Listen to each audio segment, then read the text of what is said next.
And then they turn around and do this thing where they try and act as if like, well, like I beat the game once and it wasn't that entertaining without really taking into consideration the fact that the game has a lot of replay value with all these hidden secrets, costumes, unlockables, achievements, like this idea that like, well, I beat the game once, so I'm completely finished with it. It's just that's not how Bayonetta is structured.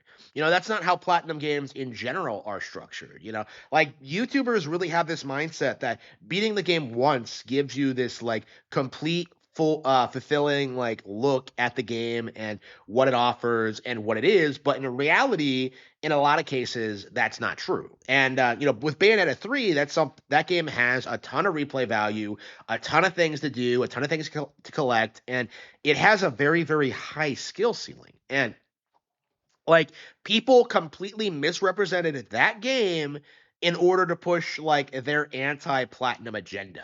Like it was something that was pretty aggressively downplayed because of platinum games and the Nintendo exclusivity, and it's very interesting to kind of look back on it and see how many people in the community have gaslit themselves into thinking the game failed, even though it was like a million seller, and even though that like it still continues to be like pretty popular in its space. Like in the general gaming community, there's this like universal mindset that games like No More Heroes 3 and Bayonetta 3 like did poorly, and it really is, I think, primarily motivated by this idea that Nintendo can't be allowed to have games like this.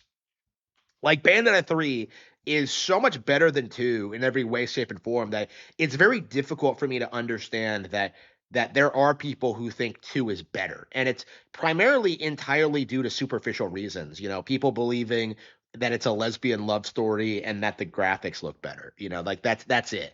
There's definitely this like vibe that there's no like consideration put into like the actual game or what actually happens in the plot or like the stakes or like how much more intense Bayonetta 3 actually is.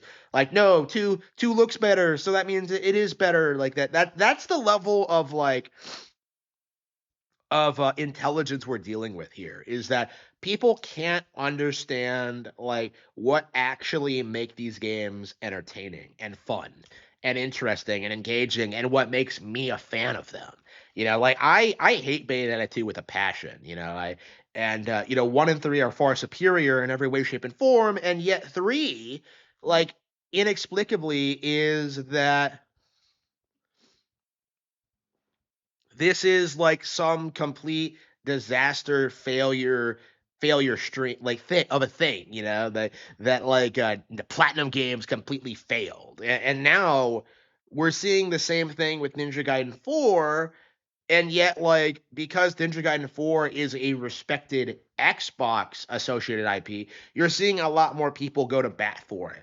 And you're seeing a lot more people like call these people out on their nonsense, that they don't actually know what they're talking about. So that's definitely a really interesting double standard that we see, and it's a very real criticism I have towards like Nintendo fans, is that like why don't we defend our brand more? Why don't we talk more about how our brands are better than other brands? It's just something that always just drives me nuts about the community. But I suppose I wouldn't want my people to be like, just spurging out about like things other people do and just like making false comparisons and all that. Like I suppose the reason behind it is that we're so much more mature and that we actually work real jobs and that we actually have real lives and all that. Like, like it seems like it's a terminally online fanboy thing to like just defend Xbox and PlayStation the way these people do. So like I don't know like if Ninja Gaiden fans are in the right to be criticizing YouTubers for like Ninja Gaiden 4, but like I feel like it should have definitely happened with Bayonetta 3. That's kind of my mindset looking at this, is that like why exactly were more people not calling these people like YouTubers out on Bayonetta 3's coverage? Like that is something that we should have seen a lot more of.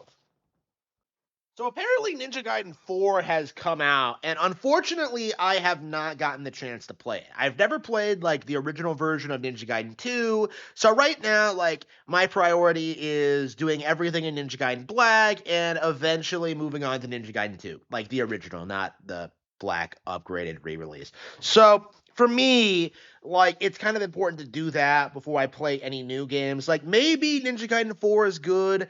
I don't know. I haven't looked into it. Like when I saw the trailer, it looks sick. So forgive me, but I haven't been able to get around to it. It's probably one, it might be one of the better games this year. It looks great, but again, I just have so many other games to play in the series that I know are good that I can't really justify like dropping everything to play this, especially since it's not launching on a real video game platform. So unfortunately, I have not played Ninja Gaiden 4. I have nothing bad to say about it at this stage. I don't know anything about it, but one of the things I've noticed is that a lot of YouTubers are like ranting and raving about the game like being shit. You know, they're doing that thing where they're like pretending the game is broken or that it doesn't work properly or that like Platinum casualized it. They're doing all this stuff to like complain about the game, and a lot of people are calling them out on it as being frauds who don't know what they're doing, who are just like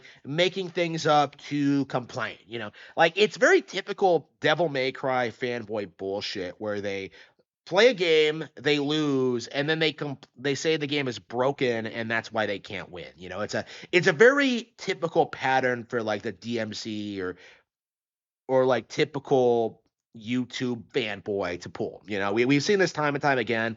I've talked about this extensively. And now it seems that like Ninja Gaiden is kind of getting the brunt of it. Like I very much doubt like this game isn't better than Devil May Cry 5 because Devil May Cry has always been slop.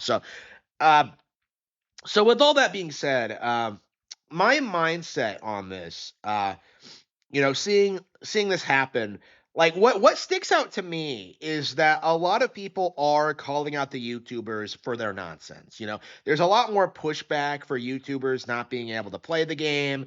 People are like addressing the fact that they have skill problems, that they can't do basic things, and they're not playing the game properly, and all of that is well and good. But my issue with this, and I do think this is something that needs to be talked about, is that we saw the exact same thing happen with Bayonetta 3, where YouTubers played the game, couldn't figure it out, and tried complaining about it and saying it was broken or unfinished or whatever. And not a single person besides me really called them out on it. You know, there was not really any concentrated backlash towards the way Bayonetta 3 was treated.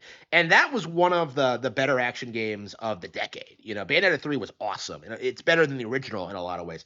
It's certainly better than 2, but YouTubers like kept complaining about the way the game looked and the way it handled and the summoning mechanic. And like, it's kind of shocking if you go back and watch these reviews and see how they just don't understand basic mechanics at all. You know, like how demon summoning actually works, how you're supposed to put in a command and then like release it so you can like go ahead and like beat people up as Bayonetta. Like, they don't understand how the game actually works.